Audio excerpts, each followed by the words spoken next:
mga binati o minahal kong matalunon. Okay. Di ata karon sa tourism building kay mag-update ta kung unsay mga unsay dagan or unsay mga nahuman or mga na completed ng mga kwan. Unsay pila ka percent na ang building sa pagkahimo diri. Okay.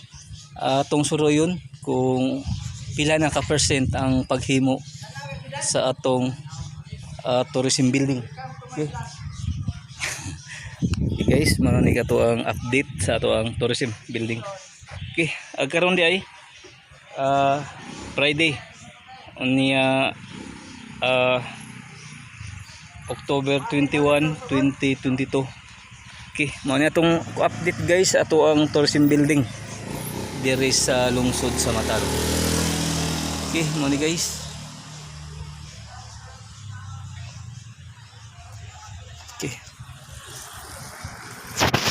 Okay, mao ni guys ang ato ang busing.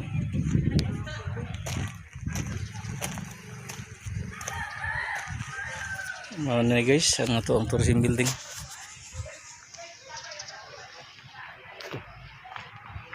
Mao ni so mao ni guys. Busing. Ikaw ana ko bus nag-video ra ko sa kuon. Unsa man diri busing? Kanang sa unya inighumaning ani. I-continue si babaw. Okay. Agpila ka percent ani busing? Madyo kay nanay ticketing no. Mura nagsakuan. Sa bato. Okay. Mo ni kuan guys. Ticketing area. Mo ni guys na. Okay. Kuanta.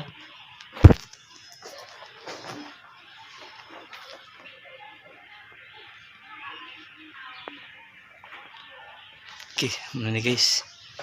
Yeah. Ag mga tindahan busing. Lagi nindot na. Atos dako-dako no. Okay, mananig update sa ato ang tourism building diri sa lungsod sa Matalom guys.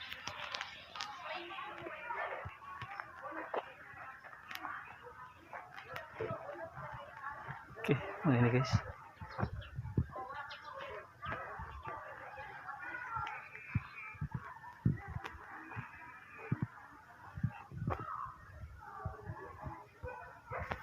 Okay.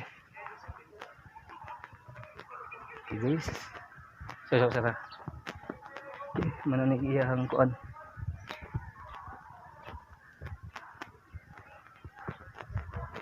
Mani adto mo nga portion.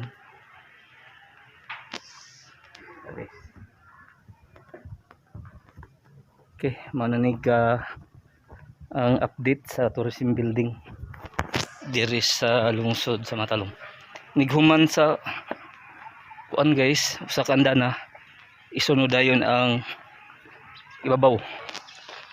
Okay, manig kahimtang.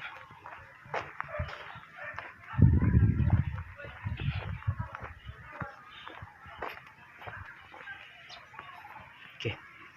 Una ni guys ang update sa diba sa una agsuwa pa tuig ano bongbong karon. Aduna nay bongbong unya na hapit na dya pila ka percent niya inighuman sa ibabaw isunod dayon ang kwan ang inighumas ubos kay na may one story niya dayon kaduhang story ay isunod dayon niya pumanghinaot nga magtinabangay kita kanunay aron daghan pang mga turista nga moari sa lungsod sa Matalom. Iko live diri sa Port of Matalom ni dapit ang tourism building kung unsay update sa atong tourism building diri sa lungsod sa Matalom. Iko pipi andam mutabang sa turismo diri sa atong lungsod. Okay, today is Friday niya October 21, 2022. Ako magaingon nga ang panaghugpong sa taga Matalom mao'y susi sa kalambuan sa atong lungsod. Once again, thank you o God bless ka na itong tanan.